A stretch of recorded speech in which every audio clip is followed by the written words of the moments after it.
हे केल्याचे असं इथे चर्चा आहे. आम्ही करत वैयक्तिकपणे आम्ही खुश आहे. काहीतरी केल्यानं बरोबर ते स्टेट जर त्याच्यात काय कालवा त्याच्यामुळे ते सर्वे नंबर सर्वेला किती जमीन आहे किती कृती आहे का ना ते झालं तर आम्हाला ते करता येतं. इकडं पण रहित आणि तिकडचं रहित जर वेगवेगळे असतील तर दोघांची त्याला संमती पाहिजे. आणि दोन्ही बाजूला जर एकट्याच असेल तर त्यांनी दाखवतील त्या पद्धतीने आम्ही जाऊ शकतो. नाही तर आम्ही काय होणार काम मंजुरीला घालणार आणि लोकांना तिथे पाठवून दिल्यानंतर तिथे जर तक्रार आली तर पुढची काम. आता तसं एक आमचं काम झालंय इकडं सोनार लोकांची जी स्मशान म्हणून आहे तिथून एक रस्ता काढण्यासाठी आम्ही प्रयत्न केलो.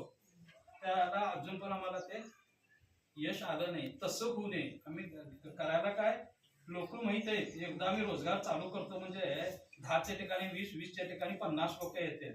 आणि रोजगार हमी योजना कशी आहे लोकांच्या मनात कसं जीसीपी लोन करावं. जीसीपीला ह्याच्यात प्रोव्हिजन नाही आहे. ते काय असलेलं हे लोकांच्या कडूनच काम व्हायला पाहिजे. त्या पद्धतीने आम्ही तो प्रयत्न करूया.